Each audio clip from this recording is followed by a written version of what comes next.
Speaking of schedules and countdowns, Mr. H spoke suddenly. We've got one for this evening. It's getting late. The clock on Nicodemus's desk said 5 o'clock. Mrs. Fitzgibbon feeds dragon at 6 p.m. He spoke gently, but his voice had a chilling sound to Mrs. Frisby. They all looked at her. I'm ready, she said quietly. But there are still a few minutes and one question you have not yet answered. Why did Jonathan never tell me anything about NIMH or any of the rest? Mr. H said, I'll try to explain. When Nicodemus and the others moved into the cave near the rosebush, they invited Jonathan and me to stay with them. After all, we had been with them for many months by that time. And we did at first. But after a few weeks we decided to move out. We were, you realize, different. We both felt strange associating always and only with rats, even though they were our close friends. As for me, I wanted more solitude and less society. Jonathan, on the other hand, was younger than I and felt lonely. So we moved, at first together to the basement of the old farmhouse where I still live. Then Jonathan met you, at a stream near the woods somewhere, I think he said. Yes, Mrs. Frisby said. I remember. From then on he worried. He didn't want to be secretive, but he didn't know how to tell you one thing. I'm sure Nicodemus has explained to you that the injections we had got at NIMH had two effects. One of them was that none of us seemed to be growing any older at all. The children, yes, but not the adults. Apparently the injections had given us all a much longer lifespan than even Dr. Schultz had anticipated. You can see why this would have been a dreadful thing for Jonathan to have to tell you. You never had the injections. That meant that while he stayed young, you would grow older and finally die. He loved you, and he could hardly stand that thought. Yet if it was distressing to him, he thought, how much more painful it would be to you.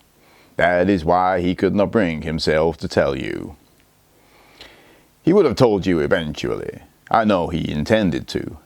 Indeed, you would have found out yourself. You would have seen it happening. But it was hard. He kept putting it off, and then, finally, it was too late. Poor Jonathan, said Mrs. Frisby.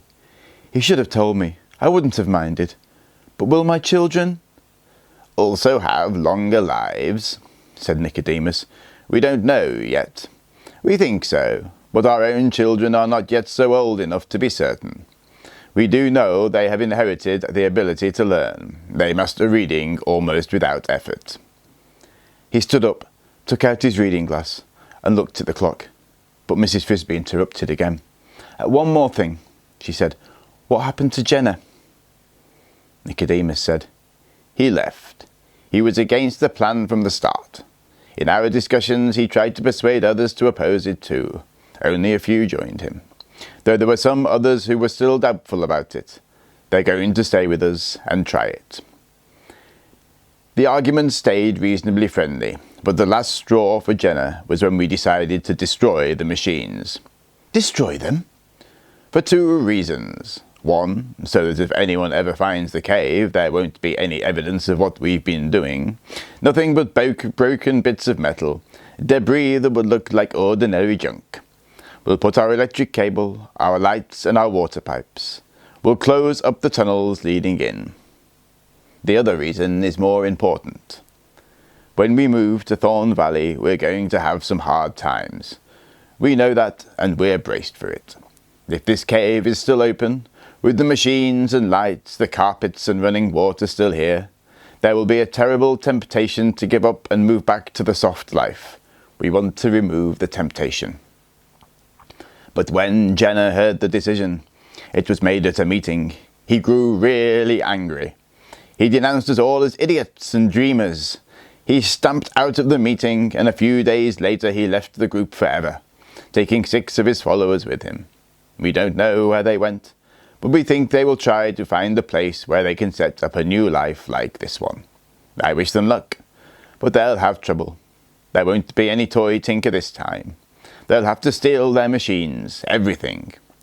That worries us a bit, because if they get caught, who knows what might happen. But there's nothing we can do about it. We're going ahead with the plan, and once we get to Thorn Valley, I think we can stop worrying. Justin stood up. It's time to go. He picked up the paper with the sleeping draft in it. Mrs. Frisby, Justin and Mr. Ages walked together up the long corridor to the rosebush. Remember when you came up through the hole in the kitchen floor? Mr. Ages said. You'll be under a cabinet. It's low, but there's room to move. Go a few steps forward, and you'll be able to see out into the room. Mrs. Fitzgibbon will be there, getting ready for dinner. They eat at about 6. When she's got their dinner ready, she'll feed Dragon. He won't be in the kitchen, but he'll be waiting just outside the kitchen door on the porch. She doesn't let him in while she's cooking because he makes such a pest of himself, rubbing against her ankles and getting between her feet. If you look to your right, you'll see his bowl. It's blue, and it has the word Kitty written over and over again around the side. She'll pick it up, fill it with cat food, and put it down again in the same place. Then, watch closely. She'll walk over to the door to let him in. That's your chance. Her back will be towards you. She's got to walk about 20 feet. It's a big kitchen. The bowl will be about 2 feet away from you. Be sure the paper packet is open. Then dash out, dump the powder into the food, and dash back. You don't want to be in sight when Dragon comes in. I can tell you that from experience. Is that how you got hurt? I got there a few seconds late. I decided there was still time if I was wrong.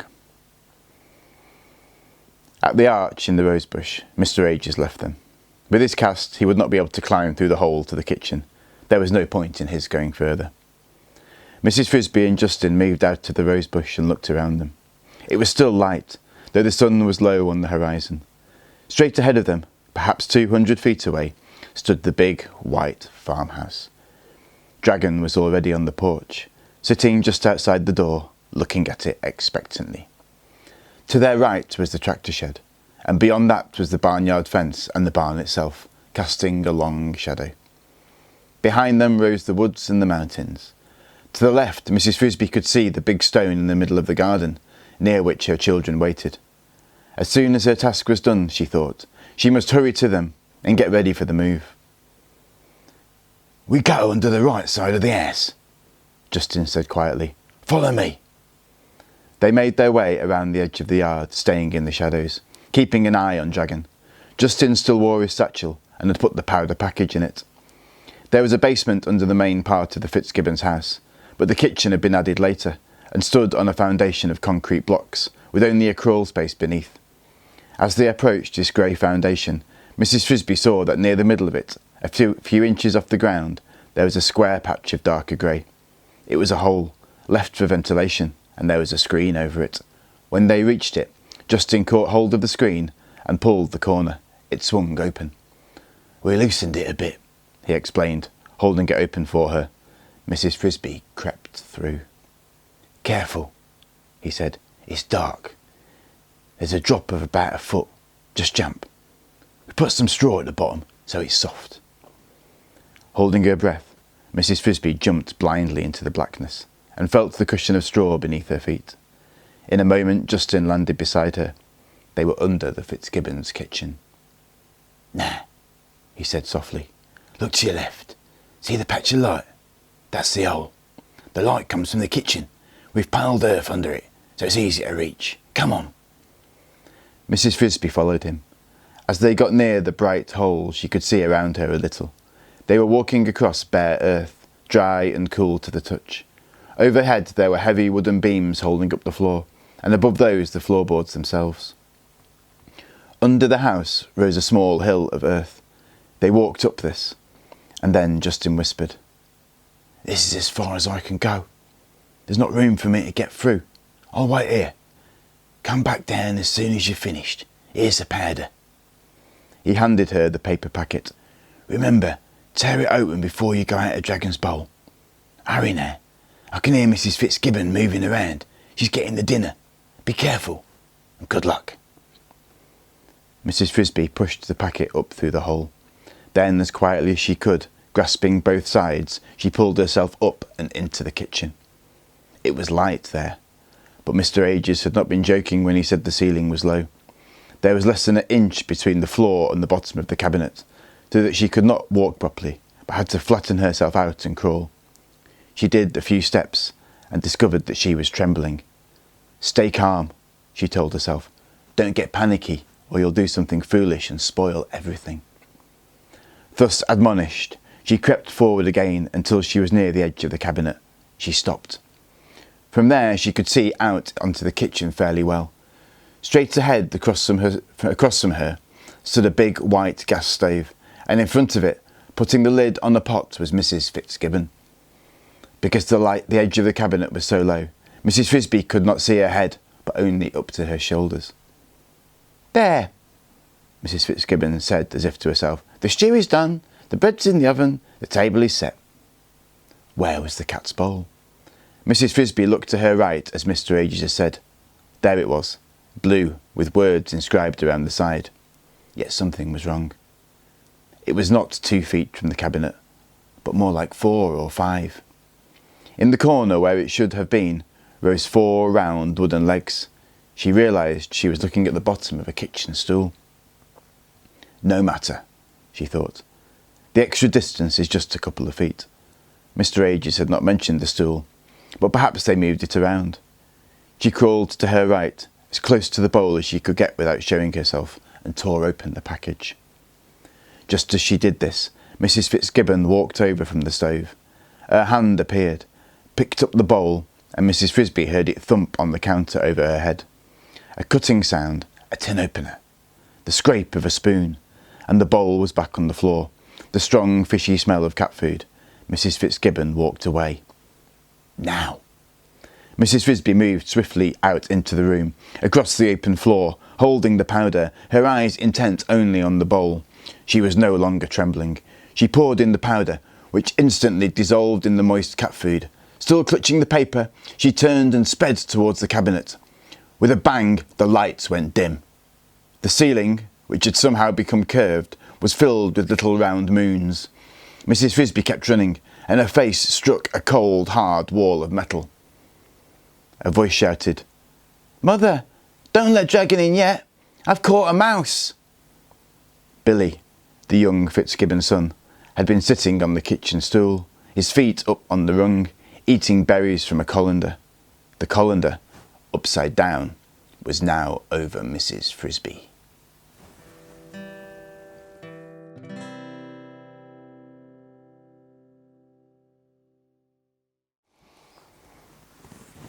From a birdcage, Mrs. Frisby watched the Fitzgibbons eat dinner. There was dinner for her too, breadcrumbs, cheese and bits of carrot on the floor of the cage, along with a small bowl of water. The cage had been occupied until a few months before by a yellow canary named Porgy, who had lived in it for 5 years and then died of old age. To get out from under the colander, Billy had slid a piece of cardboard beneath it, pinching her foot sharply in the process, so that it hurt when she walked. She had been transferred first to a shoebox. "Can I keep it?" Billy had asked his mother. "What for?" "It's just a field mouse." "For a pet. I like it." Billy had tried to look at Mrs. Frisby through some of the holes he had punched in the top of the box, but it was dark inside. "I suppose so, for a few days. You'll have to feed it." "I think I'll put it in Porgy's cage. I can't see it in this box. It must be hungry. It was trying to eat Dragon's food. Dumb mouse, it might have been killed." No one had noticed a small torn piece of paper at first. Then Mrs. Fitzgibbon had absently picked it up and tossed it into the wastebasket. A few days? Mrs. Frisby felt sick. And after a few days, then what? Would they let her go? Or would Billy plead for a few more? But even if they did set her free, her children were alone. The rats were coming tonight to move the house. Why had Billy picked today, of all days, to sit on the stool? She had not the heart to eat the food that lay on the cage floor. She felt like weeping. Paul came in for dinner, followed by his father. He looked at her in the cage. "Why don't you let it go?" he said to Billy. "Poor thing, is scared to death." No, it's not. It's just not used to the cage. I bet it'll die. Bet it won't. You can't just put wild animals in cages. You have to catch them when they're babies. They do it in zoos. Yes, but they know more about it. Anyway, a lot of those die too. It's strange that it was in here at all, said Mrs. Fitzgibbon. I haven't seen any signs of mice. I didn't think we had any. They sat at the table, and Mrs. Fitzgibbon served the stew. It was a long, square-cut farm table, big enough to feed, besides the family, the 4 hired hands who would be working with Mr. Fitzgibbon during the planting and harvesting. The Fitzgibbons sat together around one end of it. Mrs. Frisby's cage hung from a metal stand in the corner on the opposite side of the room, quite high up, so that the floor, when she crouched, was above their heads. She could watch them, looking down, but if she retreated to the far side of the cage, they could not see her, nor she them. She kept hoping that Paul would resume the argument with Billy and win it, or at least convince Mr. or Mrs. Fitzgibbon that she should let her go. But Paul was now busy eating, so, moving quietly, she crept to the back of the cage.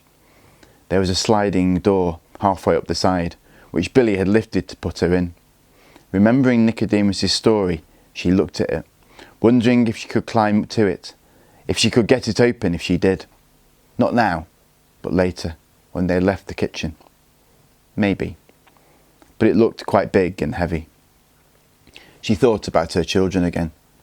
Surely, when Justin had waited a little longer, he would realise that something had gone wrong. He would go and talk to them. But what could he tell them? Children, your mother went into the kitchen with Dragon and she hasn't come out. No. But whatever he said, they would be dreadfully frightened and worried. Poor Cynthia, poor Timothy, poor all of them. She had one small satisfaction. Dragon, who had been admitted after she was safely caged, had eaten his bowl of cat food greedily, sleeping powder and all, purring as he licked the last scraps from the bottom. Billy was looking at the cage. There, he cried. It walked. I saw it. I told you it was all right. He started up from his chair. Billy, stay in your place and eat your stew, said Mrs. Fitzgibbon. The mouse can wait. Speaking of mice, said Mr. Fitzgibbon, who had driven to town that afternoon, there was quite a stir today in Henderson's hardware store. About mice? No, but nearly. About rats. I went in towards the new linchpin, and there was quite a group talking there, talking about an odd thing that had happened.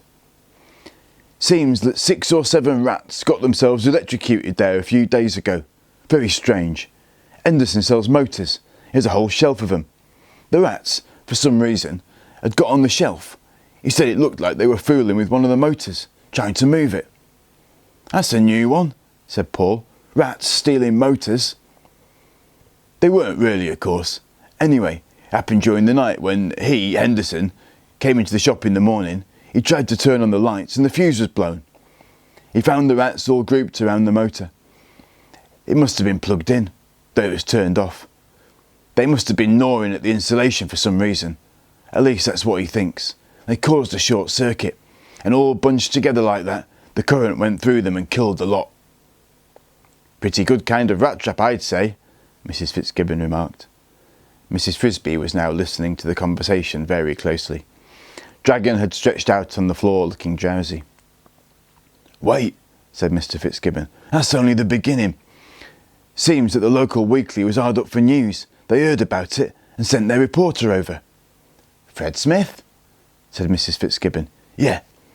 Fred wrote a little article about it with a headline. Mechanised rats invade hardware store. Something like that. Well, it attracted more attention than he expected. Next thing they knew, believe it or not, the federal government got into it. They sent a squad over from the Public Health Service with a truckload of equipment. Just on account of 7 rats, said Billy. They should send the truck over here. We've got more than that. That's just what I said, Mr. Fitzgibbon went on.